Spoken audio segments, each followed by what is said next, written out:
अच्छा, पिछले लेक्चर में हमने इलेक्ट्रिक फील्ड के बाद इलेक्ट्रिक फ्लक्स को भी इंट्रोड्यूस किया था और उसमें ये आसानी ये बताई थी कि इलेक्ट्रिक फ्लक्स एक स्केलर है और उसकी कैलकुलेशन बड़ी आसान है। 4 और 3 को ऐड करें तो हमेशा 7 होता है, कोई हेड टू टेल रूल नहीं, कोई कुछ नहीं, ठीक है।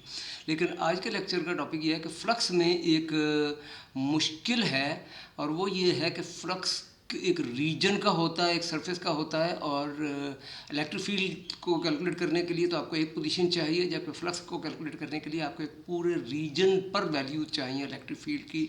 तो एक रीजन तो एक बड़ी चीज़ है एक पॉइंट के मुकाबले में।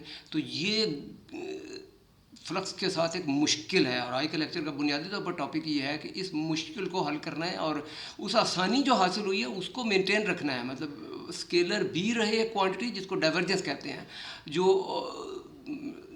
फ्लक्स की तरह स्केलर हो और इलेक्ट्रिक फील्ड की तरह लोकल हो, एक यानी एक वैल्यू एक पोजीशन पर ही डिपेंडेंट हो।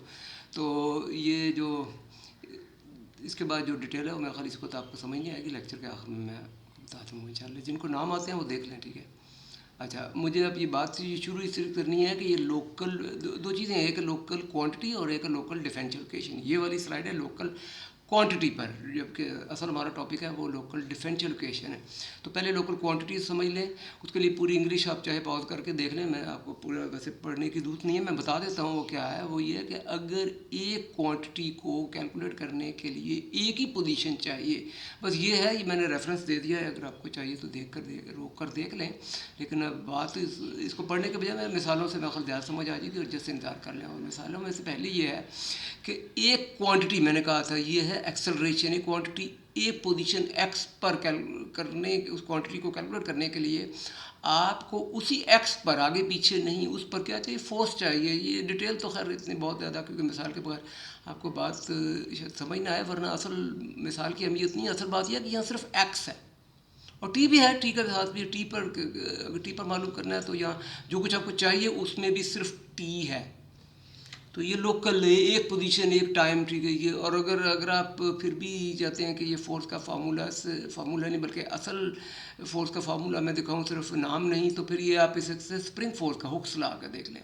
अब इसमें यह है कि देखें, अगर ये है, अगर आपको किसी एक जगह पर एक एक्स की एक वैल्यू के लिए अगर आपको फोर्स चाहिए, एक्सेलरेशन के लिए फोर्स चाहिए थी, और फोर्स के लिए एक्स की कौन सी वैल्यू चाहिए, वही एक्स की वैल्यू चाहिए और टाइम की भी वही वैल्यू चाहिए, आगे पीछे कोई और नहीं चाहिए। मैंने क्रॉस कर दिया, सिर्फ उस जगह पर एक पोजीशन की जो इन्फॉर्मेशन है सब कुछ उसी पोजीशन में ही होगी।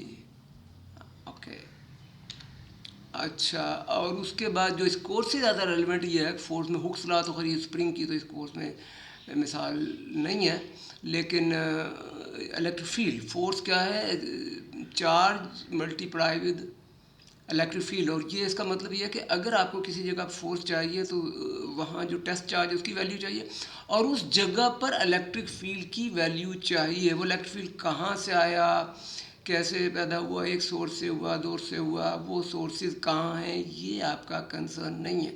अगर आपको उसी एक पोजीशन, बार बार मैं एक के लफ्ज़ एम्फेसिस कर रहा हूँ, एक पोजीशन पर, उसी एक पोजीशन पर जहाँ टेस्ट चार्ज पड़ा है, अगर आपको इलेक्ट्रिक फील्ड पता है तो बस, और कुछ जानने की जरूरत नहीं। ये जो बस है ना, ये आसानी है, इसको कहते हैं लोकेलिटी, लोकल होना। और ये पहले मैं लोकल की बात मुकम्मल कर लूँ, वो क्वांटिटी थी, अब लोकल डिफरेंशियल इक्वेशन भी, फिर मैं मुझे कहने लगा था ना ये फ़ायदे, वो फ़ायदे अगले ये एक इंतजार करें। पहले ये देख लें, लोकल क्वांटिटी को जब लोकल डिफरेंशियल इक्वेशन में कन्वर्ट करें तो लोकल डिफरेंशियल इक्वेशन का मतलब यह है कि एक क्वांटिटी को जानने के लिए दूसरी क्वांटिटी नहीं, दूसरा डेरिवेटिव, ये फ़र्क है ना डेरिवेटिव का, जो डेरिवेटिव चाहिए वो भी उसी जगह पर चाहिए।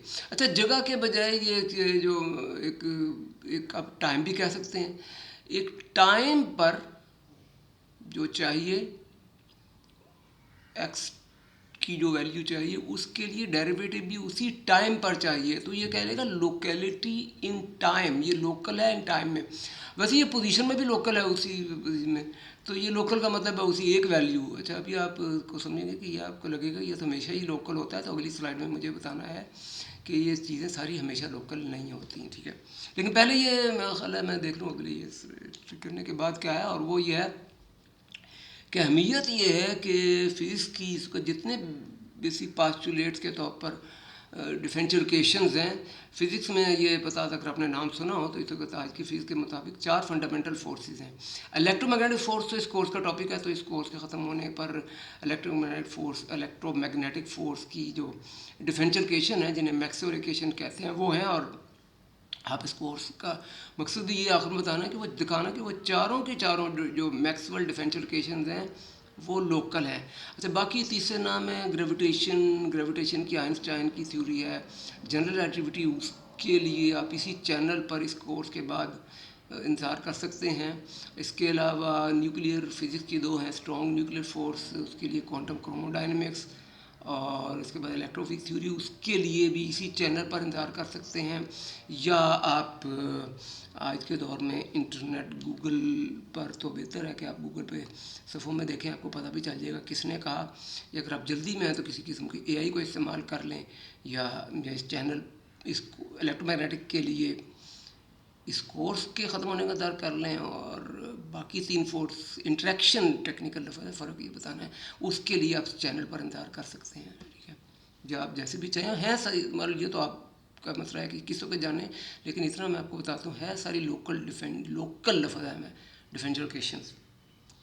डिफरेंशियल इक्वेशन तो खैर होती हैं, पहले भी थी। वो क्या है, मतलब ये जो न्यूटन सेकंड लॉ है, ये पहले भी था, पुरानी 19वीं सदी में, 18वीं सदी में भी। ये भी एक डिफरेंशियल इक्वेशन है और ये एक लोकल है। लेकिन बात बताने कि आज की बात बदलने की, आज की भी सारी लोकल ही हैं। अच्छा, अभी तक आप सोचते रहते होंगे कि हर चीज़ लोकल ही होती है, ये कौन सी ख़ास बात है, ये वो। चलें, ये मुझे बता दें, ये जो डिफरेंशियल इक्वेशन है क्या लोकल है?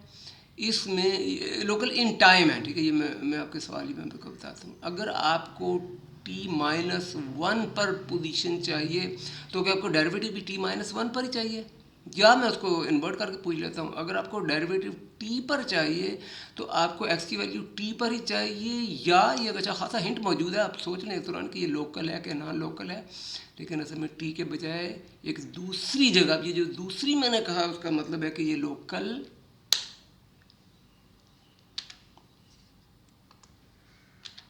नहीं है, ये लोकल नहीं है। उसकी वजह है कि टी पर जानने के लिए आपको एक दूसरी वैल्यू जाना पड़ेगा, दूर जाना पड़ेगा, दूर ना से बार एक डिफरेंट जगह पर जाना पड़ेगा, डिफरेंट टाइम पर जाना पड़ेगा, टी के बजाय t-1।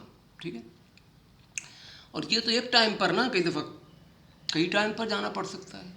ये अगर आपको टी पर डेरिवेटिव चाहिए, टी मिसाल के तौर पर 4 है, तो आपको राइट हैंड साइड पर 0 to 4, 0 से लेकर 4 तक सारी टी की वैल्यू चाहिए, 0 भी, 0.1 भी, 0.2 भी, 0.3 भी।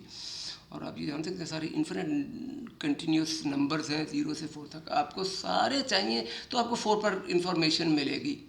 तो आप मुझे बताइए कि ये डिफरेंशियल इक्वेशन, इसको कहते हैं इंटेग्रो डिफरेंशियल इक्वेशन। ये डिफरेंशियल इक्वेशन क्योंकि इसमें इंटेग्रेशन भी है और डिफरेंशियल भी है।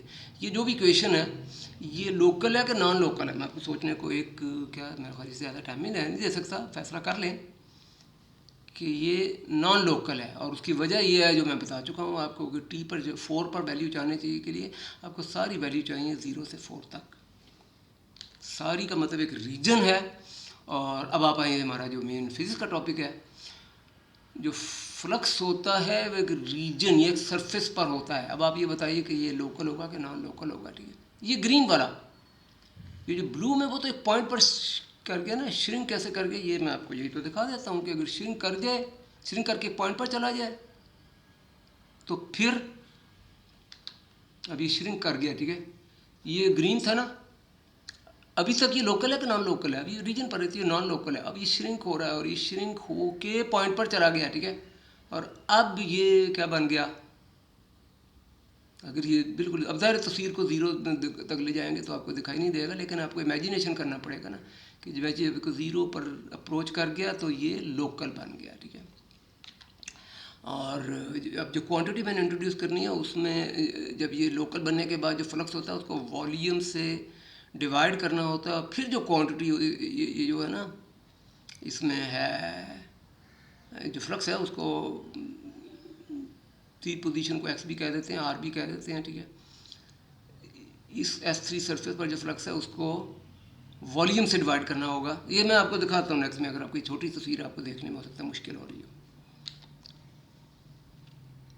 इसमें बाकायदा अगली तस्वीर में यही चीज़ इसको बड़ा करके दिखाया हुआ है, ठीक है, कि पहले एक सरफेस S1 थी, उसके ऊपर फ्लक्स कैलकुलेट किया, पूरी सरफेस बड़ी थी, तो ये फ्लक्स अगर आपको आप जवाब खुद भी दे सकते हैं, उम्मीद है, लोकल नहीं है, अभी लोकल नहीं है, ठीक है, उसको वॉल्यूम से डिवाइड कर दिया, ठीक है, क्वांटिटी बनी जो कि लोकल नहीं है, इसको कह दिया V1 के लिए आपने सब कुछ कर लिया। इसके बाद आपने वो देखा वो श्रिंक जो मैं कर रहा था, उसके बाद S2 पर चले गया, श्रिंक किया, अब ये श्रिंकिंग हो रही है, ठीक है, अभी भी S2 लोकल नहीं है क्योंकि पूरा रीजन है, ठीक है, उसको वॉल्यूम से डिवाइड करना है। आपके डेफिनेशन तो याद रहे, मैं अभी से बोलना शुरू कर रहा हूँ, ठीक है। अच्छा, उसके बाद S3 को श्रिंक किया, और उसके बाद आपको इमेजिनेशन करना है। मैंने आपको दिखाई थी तस्वीर, वो जो दिखाई थी वो मूवी थी, उसने कुछ हेल्प की थी, लेकिन आखिरकार आपको अपनी इंसानी इमेजिनेशन में ही देखना होगा कि ये ज़ीरो हो गई, अप्रोचिंग टू ज़ीरो। वॉल्यूम जो है ना, ये ज़ीरो को अप्रोच कर गया। जब वॉल्यूम ज़ीरो को अप्रोच कर गया, अब ये बार बार आपको लगता होगा मैं फालतू बात कर रहा हूँ कि एक साथ वॉल्यूम को डिवाइड करना, लेकिन बार वॉल्यूम से डिवाइड करके जो क्वान्टिटी है, क्योंकि अगर ये ज़ीरो हो गया तो इसको ज़ीरो से डिवाइड करेंगे, जो क्वांटिटी है जिसका डेरिवेटिव होता है dy ओवर dx, dy भी ज़ीरो, dx भी ज़ीरो, तो इसके न्यूमरेटर फ्लक्स भी ज़ीरो, तो वॉल्यूम भी ज़ीरो, तो ये जो क्वांटिटी बनेगी अभी dy ओवर dx नहीं है, d ओवर dv है। d का मतलब है फ्लक्स भी अप्रोच टू ज़ीरो हो गया, और जो वॉल्यूम है वो भी अप्रोच टू ज़ीरो हो गया। ये कहलाती है डाइवर्जेंस क्वांटिटी, जो कि r पर कैलकुलेट की गई है। और ये जो है ना, असल फिज़िकली अगर आप ये जानें तो ये आज के लेक्चर का टॉपिक असल में ये क्वांटिटी इंट्रोड्यूस करना है। अच्छा, अब ये तो इसकी ज्योमेट्रिकल डेफिनेशन है। अच्छा, ये जो क्वांटिटी है डाइवर्जेंस, इसका एक फार्मूला भी होता है, और अक्सर जो है ना स्टूडेंट या किताबें तक अनफॉर्चुनेटली तक ये इंप्रेशन देते हैं कि उसका जो फार्मूला है ना XYZ में, वही फ्लक्स की डेफिनेशन है। ये बात गलत है, क्योंकि XYZ एक्सिस जो है ना, ये तो हमारा ह्यूमन चॉइस है, ये चॉइस है, ये कोई फिजिकल क्वांटिटी नहीं है, ठीक है। इसे XYZ को आप कर सकते हैं, हॉरिजॉन्टल कर सकते हैं, उसे रोटेट कर सकते हैं, मतलब कहीं आप आपके इर्द गिर्द मुझे बताएं कहीं XYZ है, कहीं नहीं है। तो ये फिजिकल क्वांटिटी की डेफिनेशन में XYZ नहीं आना चाहिए। ये सब हमारी कैलकुलेशन की आसानी है, चले मैं कैलकुलेशन की आसानी है कर देता हूँ, ठीक है, लेकिन बाल ये डेफिनेशन जो है ना, वो इसकी मोहताज नहीं है, डेफिनेशन अपने साथ मौजूद है, ज्योमेट्रिकल डेफिनेशन, और वो मैंने पिछली स्लाइड में आपको दिखा दी है। अच्छा, अगर आप फार्मूला पर जाएंगे तो फार्मूला जो होगा ना वो किसी XYZ पहले आप चूज़ कर लें, उसके बाद कैलकुलेशन करें, ठीक है। अच्छा, अब आप देख लें इंटेग्रल फॉर्म जो है इसकी, हाँ सॉरी, मैं ये सच में समझ में पड़ गया, इंटेग्रल फॉर्म यहाँ नहीं है, ये लेक्चर मिसिंग नहीं है, ये पिछले लेक्चर के आखिरी स्लाइड थी। इंटेग्रल फॉर्म ये है गॉसेस लॉ की। तो इंटेग्रल फॉर्म क्या है, फ्लक्स चार्ज के प्रोपोर्शनल है। अब दोनों साइड को वॉल्यूम से डिवाइड कर दें और फिर वॉल्यूम को अप्रोचिंग टू ज़ीरो ले लें, ठीक है। तो ये भी मैंने आपको बताया पिछली स्लाइड में कि फ्लक्स और वॉल्यूम जो अप्रोचिंग टू ज़ीरो, ये डाइवर्जेंस बन जाएगा। अब ये दूसरी क्वांटिटी है चार्ज पर यूनिट वॉल्यूम, ये तो चार्ज डेंसिटी है, ये तो मतलब आपको आम आदत है, mass per unit volume mass density, charge per unit volume charge density, ठीक है, हो गया, आगे चलें। अच्छा, अब क्या है लेफ्ट हैंड साइड पर मैं रहता हूँ ना, तो ये जो फ्लक्स ओवर वॉल्यूम क्या है, पहले फ्लक्स कैलकुलेट करें, वॉल्यूम क्या है इस पूरे अब क्यूब के लिए मैं कैलकुलेशन कर रहा हूँ, क्यूब के लिए, मतलब ये बाकायदा मैथमेटिक्स में प्रूफ मौजूद है कि जो वैल्यू क्यूब के लिए निकलेगी वही हर किस्म की सरफेस के लिए निकलेगी, लेकिन ज़ाहिर है मुझे कैलकुलेशन में आसानी करनी है तो मुझे क्यूब दिखा रहा हूँ। क्यूब की 3 साइड हैं, डेल्टा एक्स ये, डेल्टा वाई ये, डेल्टा जेड ये, तो वॉल्यूम तो मेरा ख्याल आसान है समझना कि इनका प्रोडक्ट है। अच्छा, फ्लक्स क्या होता है, इलेक्ट्रिक फील्ड को एरिया से मल्टीप्लाई करते हैं, पहले आप जेड पर ले लें, ठीक है, अपवर्ड एरिया है इसका, जो एरिया अपवर्ड इसका एरिया वेक्टर है, और एरिया जो होता है वो एरिया वेक्टर के परपेंडिकुलर सरफेस में होता है, तो z के परपेंडिकुलर सरफेस है एक्स वाई, तो इसमें एरिया हो गया delta x delta y. Area vector upward है, एरिया वेक्टर आउटवर्ड होता है, एरिया वेक्टर अपवर्ड है, और जो इलेक्ट्रिक फील्ड है वो भी, जो समझे मैं गलत पहली बात इस तरीके से, इलेक्ट्रिक फील्ड अपवर्ड है और फिर एरिया वेक्टर भी अपवर्ड है, तो म्यूचुअल एंगल 0 है और कॉस 0 1 होता है, तो यहाँ प्लस है। अच्छा, अब जो नीचे वाली सरफेस पर इलेक्ट्रिक फील्ड तो वही है, इलेक्ट्रिक फील्ड अपवर्ड ही है, लेकिन ये जो सरफेस का एरिया वेक्टर आउटवर्ड होता है तो ये डाउनवर्ड हो जाएगा। तो electric field upward, area vector downward, mutual angle 180 degree, cos 180 degree, -1, ये माइनस यहाँ दिखाई दे रहा है। बाकी वही एरिया को मल्टीप्लाई कर दिया इलेक्ट्रिक फील्ड से। अच्छा, इस तरीके से बाकी ये क्यूब की कितनी सरफेस होती हैं, ठीक है, यहाँ 6 होती हैं, 2 ये हो गई। अच्छा, अब एक्स की ले लें, ठीक है, मैं यहाँ डॉट कर दिया, वाई वाला मैं दिखाने की जगह नहीं है। एक्स का मतलब ये कि सिर्फ जेड लाजमी नहीं, दूसरी भी है। एक्स का क्या है, ये इधर इलेक्ट्रिक फील्ड राइट साइड पे है, और ये इसका जो राइट का एरिया है एक्स की एरिया वेक्टर इधर राइट साइड पे। अब सब तस्वीर में इतना कोई दिखाने से कॉम्प्लिकेटेड हो जाएगी, आप ज़रा इमेजिन ही करें ना। एरिया वेक्टर भी राइट पे है, इलेक्ट्रिक फील्ड भी राइट पे है, म्यूचुअल एंगल 0 है, कॉस 0 1 है। तो ये एरिया वेक्टर ये जो है इसका, इसके एक्स के परपेंडिकुलर वो ये है z, और फिर इधर y, डेल्टा z और डेल्टा y प्रोडक्ट, इसको एरिया से मल्टीप्लाई कर दिया। cos 0 1 है तो यहाँ +1 है, प्लस लिखा नहीं जाता। अच्छा, इधर लेफ़्ट साइड पे जाएंगे तो इलेक्ट्रिक फील्ड तो राइट पे ही है, लेकिन अब ये जो आउटवर्ड एरिया वेक्टर है ये लेफ़्ट पर है। म्यूचुअल एंगल 180 डिग्री है, कॉस 180 डिग्री, -1 है, और माइनस इधर आ गया।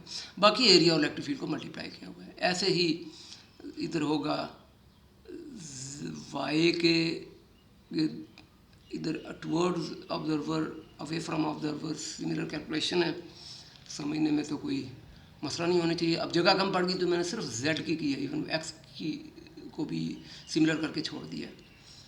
अच्छा, ये था कि z की, अब दोबारा इस पर आए, इस पर जो हम अपवर्ड और डाउनवर्ड कर रहे थे, तो अपवर्ड इलेक्ट्रिक फील्ड की वैल्यू अपवर्ड क्या है कि अगर ये मिडल में पोजीशन z है तो सिर्फ z में चेंज आएगी। टोटल जो यहाँ से यहाँ चेंज है वो डेल्टा z है, तो यहाँ से मिडल से अपवर्ड में जाने में डेल्टा z/2, ठीक है, ये z में चेंज आएगी, और माइनस में z में माइनस आ जाएगी। असल अहमियत ये डेरिवेटिव है ना कि कोई अप्रोचिंग टू 0 तो लिखा हुआ है, अगर v अप्रोचिंग टू 0 है तो ये सारी साइड भी अप्रोचिंग टू 0 है, तो ये change divided by change when change is approaching to 0, ये डेरिवेटिव है। लेकिन ये देखिए, जो हम जो डेरिवेटिव आप कहते हैं उसकी निस्बत ये है कि 3 इंडिपेंडेंट वेरिएबल हैं, सिर्फ z में चेंज आ रही है। सिर्फ वो जो सिर्फ है ना, उसको हम उर्दू में, उसको इंग्लिश में कहेंगे पार्शल। ये पार्शल का सिंबल, अगर एक ही वेरिएबल तो d होता है, और अगर पार्शल है तो ये अगर आपके लिए नई चीज़ है, कैलकुलस आपके नई चीज़ है, मैं ख्याल कहने को आप यहाँ मेरे से भी सीख सकते हैं। क्या है, चेंज है, डिवाइड बाई चेंज है, तो ये पार्शल का सिंबल है। ये जो मैंने दिखाया है वो पहली टर्म दिखाई है, सिर्फ z में चेंज हुई है, x y में चेंज हुई, पार्शल चेंज है, और डिवाइडेड बाई में z में चेंज है। और सिमिलरली इस तरह की जो क्वांटिटीज़ के लिए दिखाई थी उसके साथ आपको x में चेंज और y में चेंज आएगी। अच्छा, ये फार्मूला बन गया ना डाइवर्जेंस का। इसको इस पूरी एजुकेशन में लेफ्ट हैंड साइड ये है, राइट हैंड साइड ये, बस ये इकट्ठा ही मैंने किया। और इकट्ठा ये कर दिया है कि एक और जो इसकी जो राइट हैंड साइड थी, रो चार्ज डेंसिटी ओवर एप्सिलॉन, उसको भी इकट्ठा कर दिया। अब ये जो है ना, ये जो सबको इकट्ठा करने का बना, ये है गॉस लॉ की कौन सी फॉर्म है, इंटीग्रल या डिफरेंशियल। यहाँ आपको क्या दिखाई दे रहा है, डेरिवेटिव, ठीक है। तो ये डिफरेंशियल फॉर्म है। ये तो कहते ही हैं, बहुत सारे लोग कहेंगे डिफरेंशियल फॉर्म है, नाम है, लेकिन मैं आपको जो नया लफ्ज़ सिखा रहा हूँ ये कि ये लोकल फॉर्म है। और ये लोकल होने के साथ जो मैं इलेक्ट्रोमैग्नेटिज्म की 4 इक्वेशन है, मैक्सवेल इक्वेशन, जो कि इस कोर्स का लास्ट लेक्चर है, ये देख लीजिए, उनमें ये शामिल है।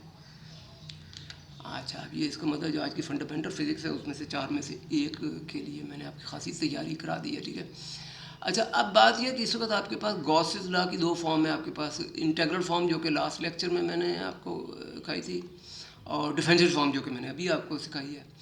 तो क्या 2 पास्टुलेट है गॉसेस लॉ के लिए? तो जवाब ये है कि 2 नहीं, एक ही है। सिर्फ डिफरेंशियल फॉर्म जो है वो बेसिक पास्टुलेट है, इंटीग्रल अब अलहदा से पास्टुलेट नहीं है। अगर आप डिफरेंशियल को ही अज्यूम कर लें, पास्टुलेट का मतलब अज्यूम करना होता है, तो इंटीग्रल फॉर्म जो कि लास्ट लेक्चर की थी वो आप डिराइव कर सकते हैं। कैसे डिराइव करना है, ये इस स्लाइड का टॉपिक है। अच्छा, वो ये है कि अगर ये जो ग्लोबल फॉर्म, मैं अभी ये नर्फ से करा रहा हूँ आपको, ग्लोबल आप आती हैं इंटीग्रल फॉर्म कहने के, चलिए आप इंटीग्रल फॉर्म कह दें, क्योंकि लास्ट लेक्चर में मैंने इंटीग्रल फॉर्म ही कहा था। तो इंटीग्रल फॉर्म एक सरफेस के लिए है। अभी मैंने सरफेस दिखाई है। अब आज का जो काम करना है उसके लिए कि सरफेस को बहुत सारे पार्ट्स में डिवाइड करें, और अब मैं कह रहा हूँ इन्फिनिटेसिमल, इसको ये जो पार्ट्स हैं, ये आप इमेजिनेशन आप ये करें कि ये इन्फिनिट नंबर ऑफ पार्ट्स हैं और हर पार्ट का वॉल्यूम अप्रोचेज टू ज़ीरो है, इन्फिनेटेसिमल है अगर आप ये इंग्लिश में से कहें तो। अच्छा, डिफरेंशियल फॉर्म आपका अब ये देखें, ये देखिए तरतीब ही है, आपने डिफरेंशियल अज्यूम करनी है और इंटीग्रल ड्राइव करनी है।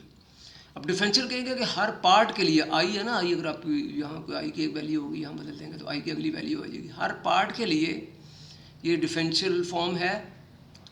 और आप इन दोनों साइड की डेफिनेशन देख लें, डाइवर्जेंस है फ्लक्स पर यूनिट वॉल्यूम और चार्ज डेंसिटी है चार्ज पर यूनिट वॉल्यूम, ठीक है।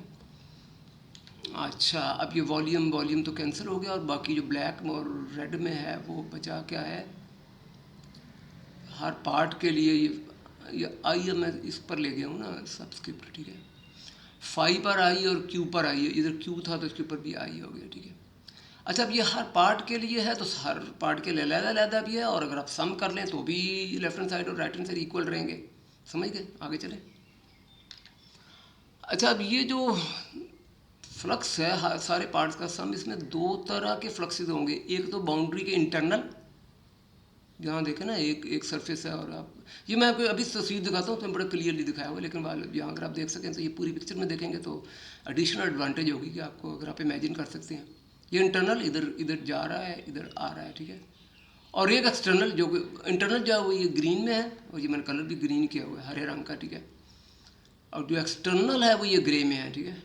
तो अब इंटरनल के साथ क्या होगा, इस तस्वीर में है, जो अगर आपको अभी तस्वीर समझने में ज़रा सी मुश्किल हो रही तो ये हम बड़ा करके देख लें। इधर से इधर जाएंगे, इलेक्ट्रिक फील्ड तो वही है, लेकिन जो एरिया वेक्टर है इधर से आउटवर्ड, इधर राइट पे होगा तो इधर लेफ़्ट पे होगा। इधर देख लें आप, इधर एरिया वेक्टर राइट पे है, लेफ़्ट पे है।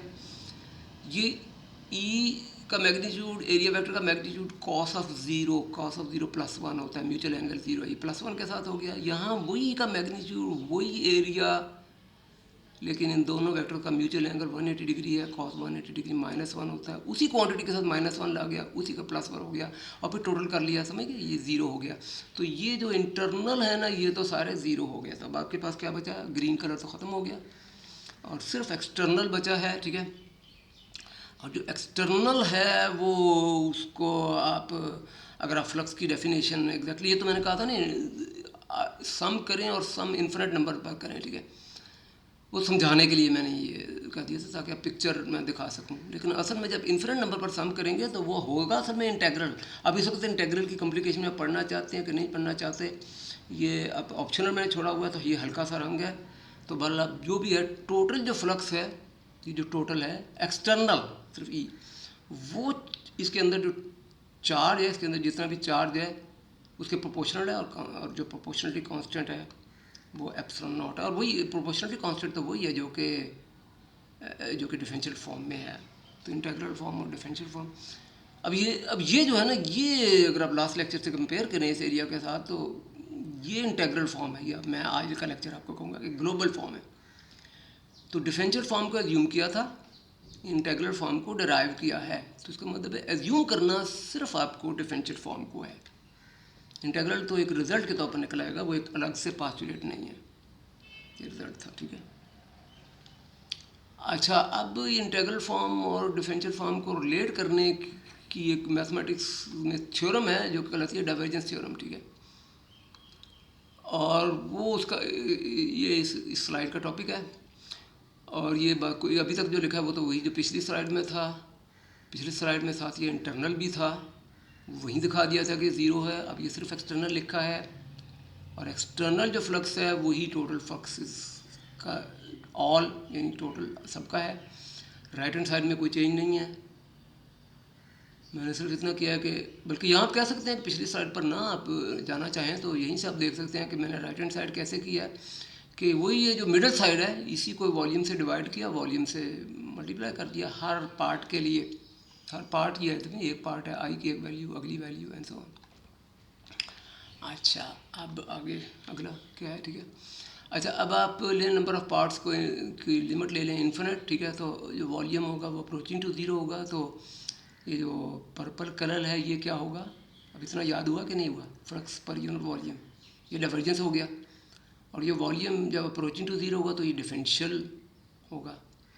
अच्छा, अब इलेक्ट्रिक फील्ड का जब मैंने एफ़ कह दिया है, इसका मतलब है लाजमी नहीं है कि इलेक्ट्रिक फील्ड हो कोई सा भी अब ये मैथमेटिक्स की थ्योरम है, अब ये फिजिक्स की नहीं है।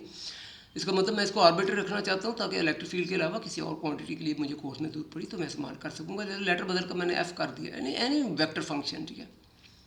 ये बात जो कुछ ई डॉट ए के बारे में थी वो एफ डॉट ए के बारे में भी है, ठीक है। अच्छा, रिजल्ट क्या बनेगा कि एफ डॉट डी ए मतलब जो फ्लक्स है किसी वेक्टर फंक्शन का फ्लक्स, वो सिर्फ एक्सटर्नल का है। जो एक्सटर्नल पर कैलकुलेट करें वही किसके बराबर होगा, ये जो पर्पल में ये डाइवर्जेंस बन गया और ये डिफरेंशियल बन गया। मैं आपका बार बार टाइम नहीं लेता, तो ये कोई नई क्वांटिटी नहीं थी ये। अच्छा, जब अगर आप इस डिटेल बैकग्राउंड में ना जाएं, सिर्फ रिजल्ट को याद रखना चाहें तो आपको याद रखना होगा कि जो वॉल्यूम इंटीग्रल में जो वी है और जो इस सरफेस इंटीग्रल में एस है, तो ये शर्त लाजमी है कि ये क्लोज सरफेस हो और जो सरफेस है उसके अंदर जो वॉल्यूम है उसने जितना वॉल्यूम इंक्लूड किया हुआ है, इनक्लोज किया हुआ लफ्ज़ अगर आप सीख सकें, इनक्लोज, तो ये होना भी ज़रूरी है। अगर आप इधर वॉल्यूम और सरफेस मैच नहीं करेंगे फिर तो ये थ्योरम वैलिड नहीं होगी, ठीक है। और इसको क्या नाम है, डाइवर्जेंस थ्योरम मैंने हेडिंग दिया, इसको गॉसी थ्योरम भी कहते हैं। अच्छा, और ये मेरा ख्याल लेक्चर क्या ख़त्म होना चाहिए, ठीक है। तो इस समरी में लेक्चर में क्या दिखाइए, एक इंटीग्रल फॉर्म गॉस लॉ की पिछले लेक्चर का एंड था, और डिफरेंशियल फॉर्म ये जो 10 नंबर स्लाइड है ना, इससे 7 नंबर स्लाइड पे, जिसमें वो सारी कैलकुलेशन थी, क्यूब था, सब कुछ था, याद है। 3 साइड 6 साइड और टर्म्स और ये सब कुछ मैथमेटिकल डिटेल थी। उसमें डिफरेंशियल फॉर्म गॉसेस लॉ की थी एक वो, फिर उसका उसी में ही एक उसका जो एक्स वाई जेड में फार्मूला था वो, ये 3 लेसन, और आखिर में डाइवर्जेंस थ्योरम या गॉसेस थ्योरम। तो ये है इस लेक्चर का टोटल। तो इसके बाद आपको और चीज़ें भी करनी है मैक्सवेल इक्वेशन तक पहुंचने के लिए, तो उसके लिए आप इस चैनल को सब्सक्राइब करें, वरना तो आपको फ्लक्स ट्यूब फेसबुक पर हर दफ़ा तो नहीं, मैं आपको नहीं बता सकता, तो लोग भी डिस्टर्ब होते हैं, ठीक है। तो इस वजह से आप रखें ताकि आपको ख़ुद ब खुद ये नोटिफिकेशन पहुंचती रहें। और ये जो कुछ है इसके लिए बहुत सारी आपके लिए नई चीज़ें थी, तो आप इसको प्लीज़ लाइक भी ज़रूर करें इस वीडियो को।